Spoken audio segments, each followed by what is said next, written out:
2024 was no ordinary year. From wars, conflicts, to an unprecedented number of elections, to governments being toppled and a set of new leaders coming to power.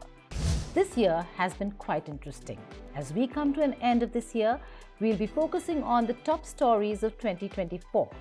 Now, we'll have two shows for you. One, where we'll talk about elections and the wars, and the second one will be a roundup of all major news developments through the year. So you have two shows where we will be talking about all these stories. You're watching the penultimate episode of Statecraft with me, Geeta Mohan.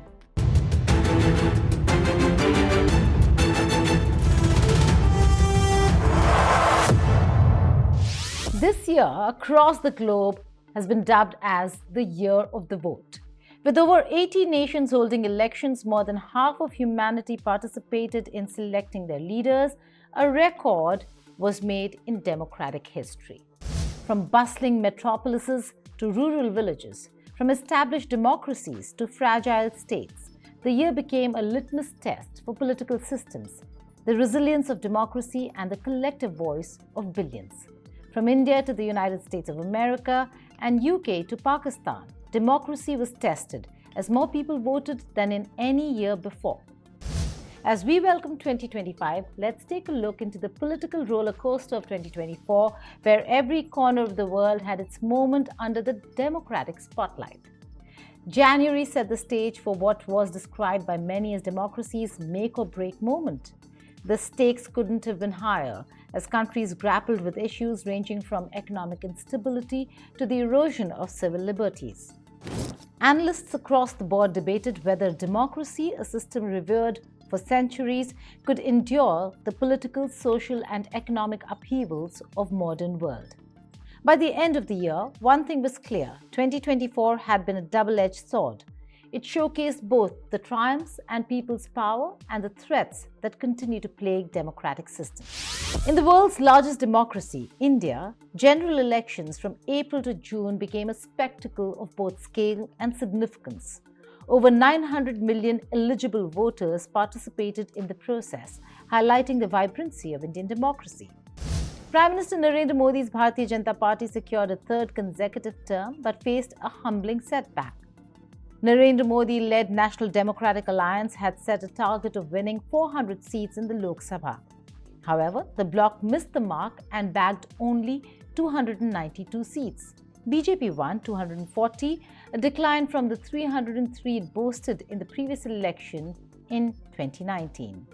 While Modi's charisma remained unmatched, opposition parties like Akhilesh Yadav's Samajwadi Party and the Indian National Congress made significant gains, particularly in the states of Uttar Pradesh and Karnataka.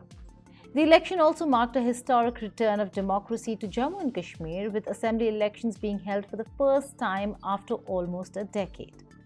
Modi government hailed this as a victory for integration, though critics pointed to low voter turnout in the region. साथियों, NDA सरकार को तीसरी बार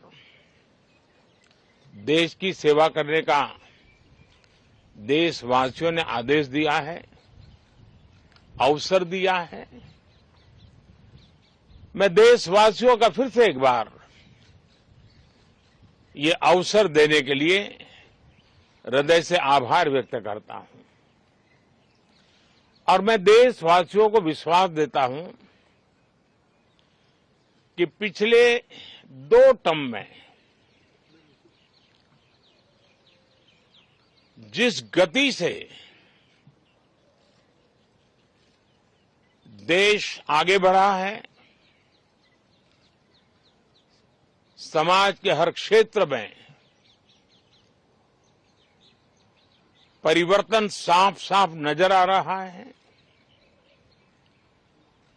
25 करोड़ लोगों का गरीबी से बाहर आना, ये अपने आप में हर भारतीय के लिए बड़ा गर्व का विषय है। July 4th saw a major political change in Britain as Labour leader Keir Starmer ended 14 years of conservative dominance. With Starmer replacing Rishi Sunak as the Prime Minister, the Labour Party won a commanding parliamentary majority, securing 60% of the seats. Thank you. Thank you so much for that reception. What an amazing reception. We did it! You campaigned for it, you fought for it, you voted for it, and now it has arrived. Change begins now. But this victory wasn't driven by enthusiasm. Rather, it stemmed from public exhaustion with the Conservatives, plagued by scandals and economic mismanagement. A concerning trend emerged: voter apathy. Just over half of British adults turned out to vote, marking one of the lowest participation rates in the country's democratic history. Experts saw this as an ominous sign, highlighting how disengaged citizens had become with traditional political institutions. Starmer inherited a nation grappling with crises in migration, housing, and healthcare. His victory was significant, but the challenges ahead were monumental. In other cases, democratic accountability was found not at the ballot box but in the streets. In January, Sheikh Hasina secured a fifth term as Bangladesh's Prime Minister, but the election was marred by allegations of voter suppression and violence. With turnout at just 40%, it became evident that public discontent was simmering beneath the surface. By August, Hasina's regime crumbled under the weight of student-led protests. What began as opposition to public sector job quotas quickly transformed into a mass movement against her authoritarian rule.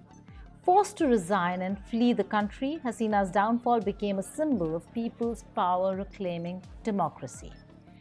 An interim government led by Nobel laureate Muhammad Yunus has taken on the task of rebuilding democratic institutions in Bangladesh. Pakistan's February 8th election marked a dramatic political struggle. Despite being imprisoned, former Prime Minister Imran Khan's PTI party being disbanded, the party representatives emerged as the most voted. Yet, a coalition led by Shehbaz Sharif's PMLN and the PPP thwarted Khan's return to power. However, it wasn't until a month later that it decided on a prime minister. There was talk that Nawaz Sharif would make a comeback. However, that changed after the PMLN won fewer seats than expected. Instead, his brother Shehbaz Sharif got the top job. But it's not an easy gig. Economic instability continues to grip Pakistan. With Imran Khan wielding influence from behind bars, the threat of a political upheaval looms large. Amid war, Russia too held its presidential election. In March, Vladimir Putin secured a fifth term with 87% of the vote. Critics were quick to dismiss the election as a sham, citing the lack of meaningful opposition. The mysterious death of Putin critic Alexei Navalny and the Kremlin's crackdown on dissent painted a grim picture of Russian democracy. Elections were even held in occupied Ukrainian territories, which the international community decried, calling it an attempt to delegitimize Ukraine's claim on its lost land. For Putin, the election was less about democracy and more about consolidating power and justifying the war. In April, the Maldives pivoted towards China as President Mohammad Muizzu's party secured a parliamentary supermajority. This marked a significant shift away from India, the country's traditional ally, reflecting growing geopolitical competition in the Indian Ocean. June brought a historic moment for Mexico as Claudia Sheinbaum became the country's first female and Jewish president. Her landslide victory was celebrated as a win for representation, but the election also highlighted Mexico's growing challenges. Over 30 candidates were killed during the campaign, underscoring the pervasive influence of organized crime. Sheinbaum's administration now faces the daunting task of addressing gang violence and managing complex relations with the United States of America over migration. Sri Lanka experienced a political reset on the 21st of September, with Anura Kumara Dissanayake, leader of the Janata Vimukti Peramuna, or JVP, winning the presidency. His victory signaled a rejection of the traditional political elite blamed for the nation's economic collapse. Disanayake's leftist approach focuses on addressing systemic corruption and reviving Sri Lanka's economy. His election marked a turning point for a country in desperate need of change. In most dramatic of all elections, of course, was the United States of America, the US presidential race. By November, all eyes turned to the United States of America, where the presidential election became a political showdown. There were assassination attempts that Donald Trump survived, In a shock move, Joe Biden pulled out of the race after a disastrous debate performance against his rival. The Democrats went on to pick Kamala Harris to take on Trump. Pollsters said the election would be neck and neck. They were proved wrong, and Americans voted for Trump. Donald Trump, despite facing legal troubles and surviving an assassination attempt, reclaimed the presidency, defeating Kamala Harris in a hotly contested race. With Trump now all set to become the 47th president of the country, he is also only the second in American history to win the White House after a re-election bid. Like this, I want to thank the American people for the extraordinary honor of being elected your 47th president and your 45th president. And every citizen, I will fight for you, for your family, and your future. Every single day I will be fighting for you, and with every breath in my body, I will not rest until we have delivered the strong, safe, and prosperous America that our children deserve and that you deserve. The election was also marked by bomb threats and heightened security, underscoring America's deep political divide.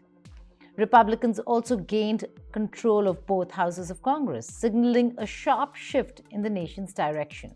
Harris, in her concession speech, struck a defiant tone, promising to continue the fight for democracy. Her words resonated in a nation grappling with questions about its democratic foundations. We owe loyalty not to a president or a party, but to the Constitution of the United States.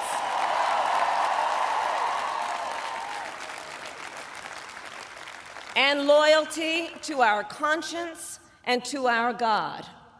My allegiance to all three is why I am here to say, while I concede this election, I do not concede the fight that fueled this campaign. 2024 wasn't just about individual nations, it was about global trends. Voter turnout for the first time in 2 decades saw an upward trajectory. Yet, the year also exposed democracy's vulnerabilities. Freedom of speech faced unprecedented threats in many regions. Gender representation remained dismal, with women accounting for just 27% of global parliamentary seats. Despite trailblazers like Claudia Sheinbaum, many major elections such as in India, Indonesia and South Africa lacked female candidates for the top job. Climate change, often touted as an existential threat, failed to dominate electoral narratives. Immediate concerns like inflation and housing took precedence, pushing long-term issues to the back burner. 2024 will be remembered as a year that tested the mettle of democracy. From the streets of Dhaka to the ballot boxes in Washington, it was a year of defiance, resilience, and reckoning. While some nations saw democracy eroded, others witnessed its revival. The challenges are far from over, but the collective voice of billions serves as a reminder of the power and potential of democratic systems. The year has also been tumultuous when it comes to regional and global peace and stability. It's been a year of intensifying conflicts and major geopolitical shifts. And as we are about to enter 2025, global conflicts remain unresolved. From Israel's ongoing war against Hamas to Russia-Ukraine war, the cost has been immense, both in terms of human lives and regional stability. Let's rewind to understand how the 2 major ongoing conflicts have shaped the world in the past year. This year began with Israelis still reeling from the impact of the October 7th attack that killed over 1,200 Israelis and have left many thousands and thousands of Gazans dead. Soon after the attack, Israel declared a war against the Palestinian group, and the war on Gaza has continued ever since.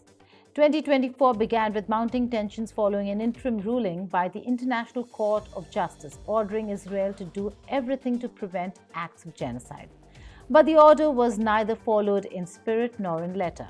Prime Minister Netanyahu has been determined to go through with his plans about Gaza irrespective of the cost. March witnessed a deadly food stampede near Gaza City, killing at least 120 people and wounding scores of them while they were rushing towards a convoy of food aid trucks. This was followed by 7 aid workers from the US charity World Central Kitchen getting killed due to an Israeli strike in April. By May, Israel invaded refugee camps in Rafah. The IDF promised a limited operation, but months later, southern Gaza City still remains under attack. The offensive also shut Rafah's border crossing with Egypt. Another critical development followed in the same month. Houthis continued their attacks on vessels linked to Israel in the Red Sea, disrupting global supply chains. It was in June and July that major Israeli onslaught against Hamas began, targeting its infrastructure and causing massive casualties. Conflict on the Israel-Lebanon border intensified, leading to the killing of Fuad Shukr, a top Hezbollah commander. Then came a turning point in the war. On the 31st of July, Hamas political leader Ismail Haniyeh was killed in a strike well within Iran. Soon the leadership of the Iran-backed group of Hamas and Hezbollah crumbled like a pack of cards. Walkie-talkies and pager explosions in September targeted Hezbollah, killing at least 30 and injuring over 3,000 in Lebanon. This was followed by the killing of Hassan Nasrallah, the Hezbollah chief, and then came the ground invasion of Lebanon. October saw more direct attacks from Iran, with Tehran firing over 180 ballistic missiles at Israel. This was followed by the killing of Yahya Sinwar, the man who planned the October attack against Israel.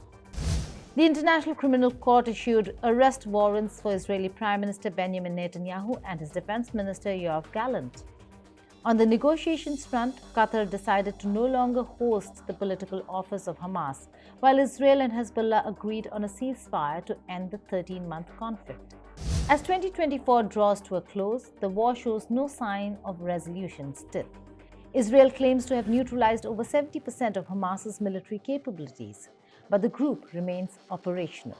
Gaza faces an unprecedented humanitarian disaster, with over 45,000 casualties reported. In this multi-pronged war, Israel systematically went after pro-Iran countries and groups so as to make sure Iran has no way of retaliating. First Gaza and West Bank, Lebanon, and then Syria, which led to the biggest news of the year: fall of the Bashar al-Assad regime after 24 years. IDF then went beyond Israeli-controlled Golan Heights and entered Syria to make sure there is no retaliation from that side. All military bases and weapon depots were decimated. Due to the ceasefire with Hezbollah, attacks on northern Israel have subsided slightly, but the Houthis have maintained intermittent strikes on Israeli interests in the Red Sea. Israel has now shifted its attention and resources to the Yemen-backed group after decimating Hamas and crippling Hezbollah's leadership. The Arab and the Persian Gulf remain divided, with countries like Saudi Arabia focusing on diplomatic engagements while Iran continues to be actively engaged in the conflict. Domestically, Israel faces political turmoil with widespread criticism of the government's handling of the war. So far, US-led efforts for a ceasefire failed to achieve peace, but with Trump as the president-elect and Netanyahu receiving his unqualified support, things might take a sharp turn this coming year. Moving to the other conflict now, the Russia-Ukraine war, now in its third year, has evolved significantly throughout 2024. The conflict has shifted dynamics on the battlefield with broader geopolitical consequences and an unyielding humanitarian toll. The year began with Ukraine continuing its counteroffensive against Russian forces in the east and south. The international community remained firmly in Ukraine's corner, with NATO countries pledging more advanced weaponry, although US aid remained blocked for lack of US Congress approval. In February 2024, Russian forces captured the town of Avdiivka. This was followed by a massive spring offensive by Russia in March, focused on retaking areas lost in the previous year's counteroffensive. Meanwhile, the US Congress approved a $61 billion package for Ukraine after months of delay. In the Alps of Switzerland, world leaders gathered to discuss peace, but Russia was conspicuous with its absence. Zelensky held the Ukraine peace conference without Putin, which led to the meeting being a non-starter. By mid-year, Ukraine responded with its own counteroffensive. The focus was Crimea, a critical warm water port for Russia. This operation, though costly, demonstrated Ukraine's capability to breach Russian defensive lines. These strikes proved to be a major psychological blow to Russia. NATO's support for Ukraine grew in 2024 with increased deliveries of F-16 fighter jets from the Netherlands and Denmark. With the increasing support, Ukraine launched a surprise incursion into Russia's Kursk region near the border in August. It turned out to be the largest foreign attack on Russia since World War II. It was followed by a counteroffensive by Moscow in September, and soon more international actors got involved. Russia deepened its ties with Iran, acquiring more advanced drones and potentially ballistic missiles. China maintained its ambiguous stance, providing economic lifelines to Russia without directly supplying weapons. Reports of North Korea sending troops and ammunition to Russia also began surfacing. This war is not just a conventional war, but more so, non-conventional warfare methods have been used, such as spying, espionage, assassinations, you name it, and this war theater has it all. In the midst of the war, Russia also faced a terror attack. There was an attack in the heart of Moscow city at the Opera Hall.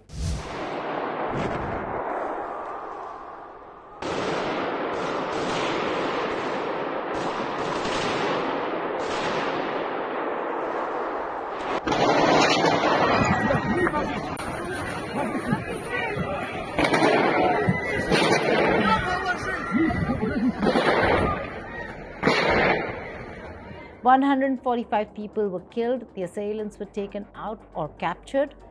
Islamic State claimed responsibility. But coming back to the battlefield, a major event that has changed war dynamics in the region, Trump being elected the next president of the United States of America. A jittery Biden administration and Zelensky administration losing its nerves. Both sides are now acting in desperation, with decisions being taken that could have long-lasting impact. Ukraine was given permission to use US and UK supplied long-range missiles to strike deep inside Russian territory. And Kyiv soon began hitting targets deep inside the Russian territory. The step produced some major implications for the West. Russia formalized the changes in its nuclear doctrine in November, which lowered the threshold for nuclear weapons use. Further, it also signed a military cooperation pact with North Korea, solidifying their alliance against the West. And then came Russia's experimental Oreshnik missile attack against Ukraine for the first time. This was seen as a warning by Moscow to the West over its increased support to Ukraine. As 2024 concludes, the war remains at a stalemate. Russia's economy, though under heavy sanctions, has adapted, but the long-term effects of isolation are becoming apparent. Ukraine, on the other hand, is increasingly reliant on international aid to sustain its war effort. Diplomatic solutions seem distant, with neither side willing to compromise. Ukrainian President Volodymyr Zelensky insists on restoration of Ukrainian territory, including Crimea, while Russian President Vladimir Putin shows no signs of giving up any of the Russian-controlled territory. While global economy, particularly wheat and oil supplies, have taken a major hit due to this war, the biggest variable in this war would be Trump, and if he can bring them to the negotiating table. Well, that's all we have in this episode of our News Roundup. In the next episode, we'll talk about all other major news events that took place through 2024. Thank you for watching Statecraft. Goodbye and take care.